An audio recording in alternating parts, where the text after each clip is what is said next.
I'm home, and I love it. I'm home, where I belong. It's always nice to come home, but many Americans are at risk of foreclosure and losing their homes. Making home affordable from the U.S. government has already helped over 1 million struggling homeowners like these. The sooner you act, the better chance we can help you. I'm home, where I belong.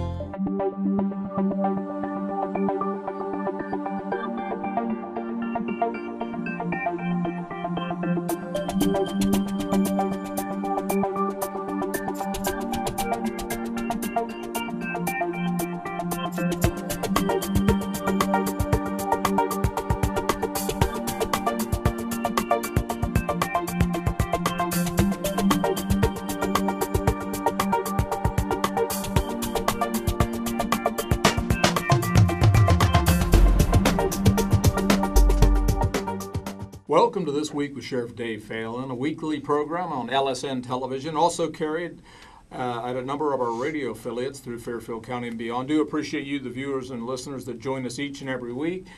Back this week is going to be Sgt Rod Hamler with the Fairfield County Sheriff's Office, and also our Scraps commander. And you were here with us last summer. Yes. And kind of giving us an update on what's going on with the scrap team. And for the viewers and listeners out there that may not understand what the scrap unit does, why don't you just kind of briefly explain what the scrap unit is, what your responsibilities are? Okay. The scrap unit stands for Street Crime Reduction Apprehension Program. It's basically a frontline narcotics unit. We respond to more of the short-term investigations, where the major crime unit responds to more of the long-term investigations. And you have members that work from the Lancaster Police Department Sheriff's Office, and the Pickering Police Department helps? Correct. Right? It's part of that? A joint task force, yes. And you kind of coordinate some of your duties with the major crimes unit? Correct. So, you know, we talked last summer, and it was funded by the county commissioners for this year and hopefully beyond. And the hope is to make this a regular part of the resources that we have in Fairfield County to address the drug problem. Mm-hmm.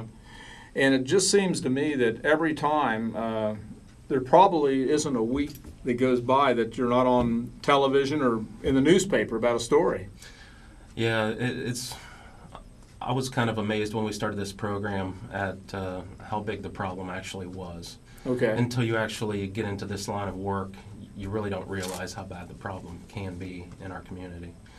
Yeah, and Loretta says the same thing. As you know, she has the Grace Haven Ministry, and one of their things that they do is when girls get out of jail, if they have nowhere to go, they can go ahead and go there. And they have 2 homes, which accompanies 12 girls. 8 girls and 2 house moms, but she is often surprised at the number of girls that are just waiting to get in. Mm-hmm. And so it's kind of like, so are we making some progress? I believe so. Between June 11th and December 31st, we had over 178 felony narcotics arrests. We had 43 misdemeanor narcotics arrests, and we located over 20 meth labs. We recovered 229 grams of finished product, received 1,499 balloons of heroin. And typically, where do you get your information about what's going on? Generally, we do have a tip line that's set up. People can call into the tip line. They can stay anonymous, or they can give their name and their telephone number if they'd like. If they do leave their name and their number, we do call them back. Just to let them know that we received the information, that we will be following up on it. And then, you know, we always have concerned citizens that are just calling into the radio room. Sometimes the Lancaster Police Department or the Fairfield County Sheriff's Office, the patrol units will actually stumble across some of these things for us and pass along information. So. Now, and a lot of things in the newspaper. Now, just recently, you had a nice marijuana arrest. Yeah, last Friday on High Street here in Lancaster, we recovered several pounds of marijuana, hallucinogenic mushrooms, and ecstasy. And that was a big, I mean, like, what, 20 pounds or something? Yeah. And a value of what? I think we figured it out to around $1,500 per pound. Okay. The ecstasy was probably $75 per pill, which we recovered around 15 of those. Mm-hmm. And the hallucinogenic mushrooms we're estimating is around $250 or so. So $40,000 worth of Yeah. product. And it just seems like we've seen kind of an increase in the meth labs because when I became sheriff, we started the major crimes unit. The first year they did a lot of arrests on the meth labs. But they've kind of changed the way they produce that, and it's really kind of made it easy now, hasn't it? In 2004, someone out west realized that there was a different way that you could actually manufacture meth. And it's somewhat of an easier process. And they actually get more meth out of the process. And it's called the one pot or the shake and bake method. And, it's really hit Fairfield County hard. So. And they put it in the pop bottles and... Yes, they mix their ingredients in a pop bottle and they shake it up and set it down. And usually in about 45 minutes to an hour they can have actual product. That's the method that we've been coming across. We've located, like I said before, 20 of the one pot method labs. Someone listening or watching today, what are some things that they would want to look out for, some things that you'd want to know, or if they see something suspicious, what do they need to do? Of course, if there's a house that you suspect there may be some narcotics activity going on there, you may see frequent traffic. Of course, if it's a meth lab, you may smell different odors of chemicals. But if somebody does suspect something like that, by all means, they can give us a call at our tip line. It's 653-5224. Extension 111 is for the scrap unit. But when they call that tip line, they can also leave a message for the major crimes unit or whoever they would like. So people call in, and then these cases, do you try to get back with the people that call in, or does it just Yes. depend on the circumstances? It does sometimes depend on the circumstances, but if somebody does call in, give us good information, we do go out, we make an arrest. Most generally, we'll call them back and let them know. So there's been this certainly since the scraps team's inception, and you guys kind of started full-time last summer, right? Yes, at the end of August. At the end of August, and then so you've gone into this. It's been cold out, the weather's been bad. Has that had any kind of an effect on these drug couriers, the fact that they're doing stuff or out and about, or has it slowed it down? Or I actually had concerns that it may, but Yeah. at this point it hasn't. So the cold weather doesn't seem to stop them as long as they're No. making money and stuff. Of course, you're not going to have people just walking down the street when it's cold outside as much as you would in the summertime, but at this point, our statistics show that we're just as busy today as we were in July and August. So. And I've said this, Sergeant, many times. There is such a connection between the drug culture, the sale and the use of drugs, and criminality in general, because of the number of offenses, whether it's a burglary, a theft from an automobile, you name it. But so much is this all tied together where people are taking these drugs to support drug habits. That's correct. A lot of times when we do go into a narcotics house, there's often electronics there that may be stolen, that they were getting ready to pawn.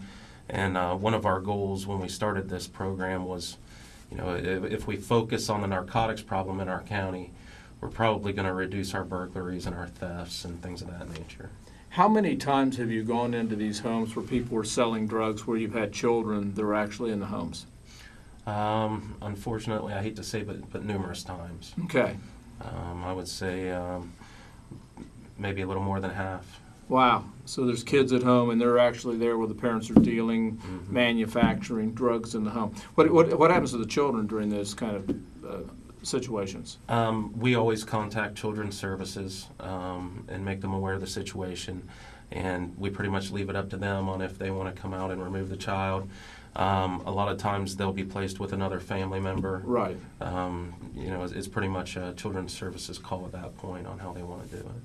And since there is multi-agencies working together, how important is that to the success of the operation or the unit? I think it's extremely important. Of course, the deputies from the sheriff's office that are assigned to the unit are familiar with the county and know some of the people in the county that may be using and things of that nature. And the guys from the Lancaster Police Department and the Pickerington Police Department are the same way. They're familiar with their streets and their neighborhoods that they patrol every day. So you really kind of need that ability to cross jurisdictional lines and an ability, because a lot of the drugs that may be processed or made in Lancaster may be going out to Stoutsville or Amanda or Baltimore or something like that, all kind of interconnected. Yes, and there's a lot of times we will go out into the county and we'll find something, and it'll lead us into the city because we'll find out where they're purchasing their narcotics from, and so on and so forth. Now, coming from the road division, where you were up until your assignment to the scrap team, is probably what's the biggest thing that's surprised you? Or is there a number of things that surprised you? Probably the amount of meth labs that we've come across. And I can honestly say that there's probably been times where when our patrol units have responded to some of these scenes, there may have been a meth lab there, and they may not have recognized it because of this new method. Oh, I bet, yeah. So, at this point, it's important that, we're trying to get some of our patrol deputies involved and get them familiar with what they need to look for and things like that. And what percentage, when you go into these homes where people are selling drugs, are homes that they own versus rental properties? Or are most of them rental properties? A lot of them are rental properties. There have been a few that the person actually owned the home. And I think that's really something that's important when we talk about landlords. A number of years ago, I did some classes to the landlords how to keep illegal activity out of rental property. That's why it's so important, if you're a landlord out there listening to this program, reviewing this program today, to make sure that before you rent anyone, that you're running a criminal background check, that you're talking to prior landlords, that you're maybe even doing a home visit, so you're looking at the home. Check the arrest records. All this stuff is public information, public records, and check with the clerk of courts and make sure that when you rent to someone, that you're not going to be renting to someone that is involved in illegal activity. And if you come across that, make sure you start your eviction process, but certainly let us know. And we're glad to work with you. And if you're a landlord that's out there wanting to do the right thing, we're not going to try to confiscate your property or anything. No, of course not. But by all means, if they have any concerns, they can give us a call and we'll go out to the property. They could even go to the property with us if they'd like. Oh, that's great advice. Again, the telephone number if they have information. It's 740-653-5224. We're going to have the sergeant back next week to talk more about the scrap team and some of the things they're doing within the area of Fairfield County and beyond. And I just wanted to make mention before we go off the air today that we had a great program that Joel Seymour with the Vineyard Church put together, where he invited over 50 pastors this past week into Lancaster, along with city community leaders. Chief Bailey was there, Steve Davis with the Commissioner's Office, Mayor Dave Smith was there. An initiative where they're going to work on refocusing back on the neighborhoods. In other words, the churches are going to share a lot of information from the pulpit, different pastors throughout the community, about the importance of neighborhoods, getting connected, meeting your neighbors, and certainly the Sheriff's Office, and I know the Lancaster Police Department are going to be part of that initiative. So that's coming up, and we're probably going to have Joel Seymour, Pastor Seymour, on one of our programs to talk more about that wonderful program on neighboring. Well, the clock on the wall says we're just about out of time. Do appreciate you, the viewers and listeners, that join us each and every week, and certainly Sgt Rod Hamler with the scrap team unit that has gotten recognition throughout Central Ohio for a great job. And they have taken so many drugs off the street during the last 7 or 8 months that it has been truly remarkable. So if you can join us next week, we would appreciate it. We're going to be talking more about some things going on in Fairfield County in regards to drugs, drug usage, drug trafficking. Until next week, same time, same place, God bless, and we'll see you right here next week.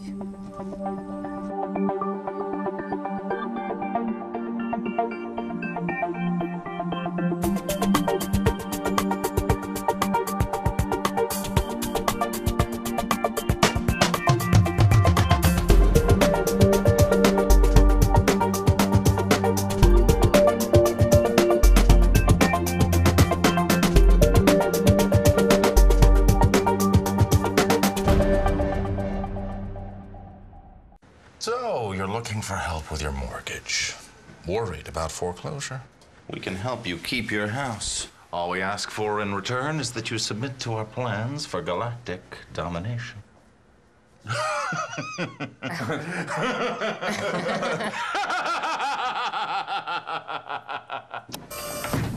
Sign. If you're facing foreclosure, talk to the right people. Speak with HUD-approved housing counselors free of charge at 888-995-HOPE.